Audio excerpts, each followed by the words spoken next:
When the United States declared its independence, it wasn't a nation fully formed. It took the contributions of many great Americans to make our country what it is today. Here to spotlight those who had the greatest impact on our nation's development is presidential historian Doug Wead, author of All the President's Children. Doug, happy 4th to you.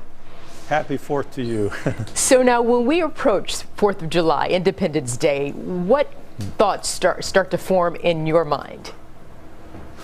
Well, for one thing, it's fascinating to me and says a lot about us that we celebrate July 4th. We celebrate the day we declared our independence, not the day we got our independence. You compare that to Bastille Day in France or the holidays they celebrate in Australia and other countries. We could have celebrated the victory at Yorktown, that we defeated the British, but nobody gets out of school on that day. We could celebrate the day we had a constitution, or when George Washington was inaugurated, which was 13 years after the Declaration of Independence. But we choose to celebrate the day we made a decision. We are free because we said we are. We declared it and said it's so.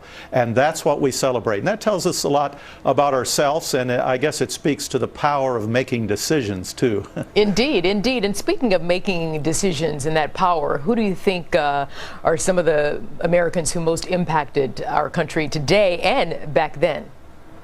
Well, Thomas Jefferson you have to think of him today because he wrote the Declaration of Independence. There were other Americans involved. John Adams was on the committee, and Ben Franklin, who you just had in your studios, was on the yes, committee, and Roger Sherman and Robert Livingston were on the committee, but all of them agreed that the first draft, all they did was tweak it. It was Thomas Jefferson who wrote it, and Thomas Jefferson lives. He's Ron Paul. If Jefferson lived today, he would rail about the Federal Reserve. He wouldn't like that. He'd be appalled by our ongoing wars, our nonstop wars. Jefferson said, the less you use power, the greater it becomes.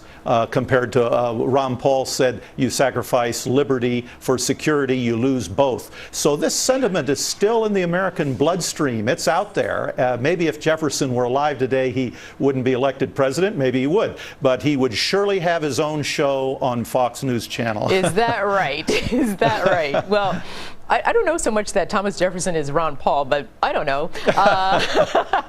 Let's go here, though. I certainly don't want to commit blasphemy, but as a historian, I'm going to go ahead and ask you this. Is there any of our nation's history that you would rewrite if you could?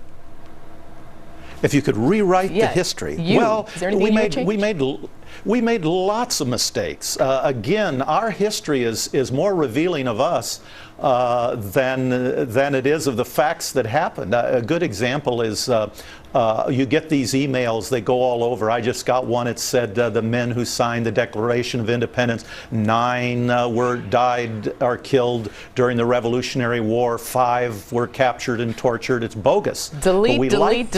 Yeah, we got to delete those. We like to see the history the way we want to see the history, the way we desire to. And it was a very tough time and a dangerous time, but a little more complex than we like to see. Doug, really quickly for me, what was your personal memory of your history, your childhood history of 4th of July celebrating? What would you like to do? Your favorite thing to do? Well, like everybody else, I enjoyed the fireworks, thought it was great, and I love the food. We know we know how to live, Americans. Yes, we know how to celebrate. And aren't we fortunate? All right, Doug Wead, thank you very much. Thank you, Arthel. Well, I'm out.